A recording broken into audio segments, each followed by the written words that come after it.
तुम्ही बनवलेले कैरीचे पने चटपटीत लागत नाही किंवा ते जास्त दिवस टिकतही नाही, तर या पद्धतीने तुम्ही कैरीचे पने बनवून बघा. याचे सिरप बनवून तुम्ही 2 ते 3 महिने आरामात कैरीचे पने पिऊ शकता. नमस्कार, मायाज क्लाउड किचनमध्ये आज आपण मस्त असे कच्च्या कैरीचे आंबट गोड चटपटीत पने कसे बनवायचे हे पाहणार आहोत. व्हिडिओ शेवटपर्यंत पहा. आवडल्यास लाईक करा, शेअर करा, सबस्क्राईब करायला विसरू नका. चला तर सुरू करूया. कैरीचे पने बनवण्यासाठी इथं मी 2 मोठ्या कैऱ्या घेतलेल्या आहेत. इथं मी तोतापुरी कैरीचा वापर केलेला आहे. पाऊण वाटी गूळ घेतलेला आहे, 1 चमचा सेंधव मीठ, 4 हिरवे वेलदोडे आणि थोडीशी सुंठ घेतलेली आहे. आता सर्वात आधी आपण आंबे छान स्वच्छ धुवून घेणार आहे.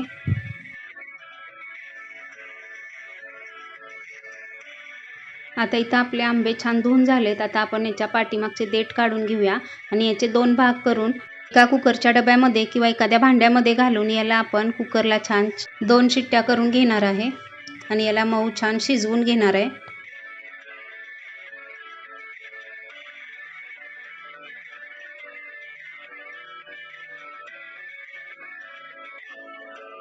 इथं आपल्या कुकरच्या 2 शिट्ट्या झालेल्या आहेत. आता आपण गॅस बंद करून घेऊया. इथं आपला कुकरही थंड झालेला आहे 10 मिनिटात. आता आपण याला बाहेर काढून घेऊया. आता इथं तुम्ही बघू शकताय आपली कैरी एकदम छान मऊ अशी शिजलेली आहे. साल अगदी गरापासून वेगळी झालेली आहे एकदम. आता आपण यामधून साल बाजूला काढून घेऊया आणि कोईचा गर सगळा काढून घेऊया. या पद्धतीने बघा, अजिबात कोईला काही सुद्धा शिल्लक राहत नाहीये. एवढी मस्त अशी आपली कैरी छान शिजलेली आहे, वाफवली गेलेली आहे. आता इथं आपला सर्व गर काढून झालेला आहे कैरीचा. आता याला आपण एका मिक्सरच्या साह्याने छान असं मिक्स करून घेणार आहे. तुम्ही बघू शकताय अगदी मऊसूत लोण्यासारखा गर निघालेला आहे आपला. आता गॅसवरती एक पातेलं ठेवून त्यामध्ये मी पाऊण वाटी गूळ घालून घेतलेला आहे. त्यामध्ये अगदी थोडेसे म्हणजे पाव वाटीच पाणी घातलेले आहे गूळ विरघळण्यापुरते. आता इथं आपल्याला गूळ व्यवस्थित असा विरघळून घ्यायचा आहे पाण्यामध्ये. या गुळाला बघा लगेचच पाणी सुटले थोडेसे पाणी घातल्यानंतर आणि आपला गूळ इथं छान असा विरघळत आलेला आहे, अगदी कुठेतरीच राहिलेला आहे. आता इथं आपला गूळ छान विरघळलेला आहे. आता हा विरघळलेला गूळ आपण गाळणीने छान गाळून घेणार आहे या पद्धतीने बघा, जेणेकरून गुळामध्ये काही कचरा काडी वगैरे असेल, खडा वगैरे असेल तर तो निघून जाईल. आता त्याच पातेल्यामध्ये मी वाफवून घेतलेला कैरीचा गर आणि विरघळून घेतलेला गूळ घालून घेतलेला आहे. त्याला व्यवस्थित असं मिक्स केलेलं आहे आणि गॅसवरती पातेलं ठेवून घेतलेलं आहे. आता याला आपण बारीक गॅसवरती छान असं उकळून देणार आहे. आता तुम्ही बघू शकताय ते एकदम पाण्यासारखे पातळ असे दिसत आहे. आपल्याला याचे सिरप बनवायचे आहे. यासाठी याला बारीक गॅसवरती आपण छान असं उकळवून घेणार आहे, शिजवून घेणार आहे. आता यामध्ये मी वेलची पावडर घातलेली आहे पाव चमचा आणि सुंठ घातलेली आहे पाव चमचा.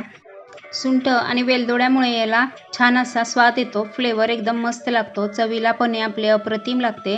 आता याला आपण बारीक गॅसवरती 8 ते 10 मिनटं छान असं उकळून घेणार आहे, शिजवून घेणार आहे, जेणेकरून यामधील पाण्याचा अंश कमी होईल आणि आपलं जे पन्याचं सिरप आहे ते थिक होईल, घट्ट येईल. इथं तुम्ही बघू शकताय आपल्या पन्याच्या सिरपला छान अशी उकळी आलेली आहे आणि आधीपेक्षा थोडे घट्टसर झालेले आहे आणि त्याचा रंगही बदललेला आहे, तुम्ही बघू शकताय. तर इथं आपले पन्याचे सिरप छान असे शिजायला ठेवून 1-10 मिनटं झालेले आहेत. तुम्ही बघू शकताय किती थिक झालेला आहे, घट्टसर आलेला आहे हे पन्हं. आता आपण गॅस बंद करूया आणि याला थंड करून घेऊया. आता इथं तुम्ही बघू शकताय 2 ते 3 तास झालेले आहेत. आपले पन्याचे सिरप रूम टेम्परेचरला आलेले आहेत, एकदम घट्ट असे झालेले आहे. आता आपण याचे पन्हे करूया. यासाठी ग्लासमध्ये मी आईस क्यूब घालून घेतलेले आहेत. त्यामध्ये आपल्या आवडीनुसार पन्याचे सिरप घालायचे. इथं मी 3 ते 4 चमचे पन्याचे सिरप घालून घेतलेले आहे. त्यामध्ये आवश्यकतेनुसार सेंधव मीठ घातलेले आहे. आता याला व्यवस्थित असे मिक्स करून घेऊया.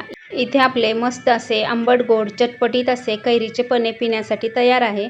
आता आपले पने बनवून झाल्यानंतर जे सिरप उरते ते या पद्धतीने एका काचेच्या बॉटलमध्ये भरून झाकण लावून त्याला फ्रीजला तुम्ही स्टोअर करू शकता. हे 2 ते 3 महिने आरामात कैरीचे पने पिऊ शकता. तर तुम्ही बघू शकताय किती सुंदर असे आपले कैरीचे पने पिण्यासाठी तयार झालेले आहे. आपल्या चॅनलला जर सबस्क्राईब केले नसेल तर लगेच सबस्क्राईब करा. नवनवीन व्हिडिओच्या नोटिफिकेशनसाठी बेल आयकॉनवर क्लिक करायला विसरू नका.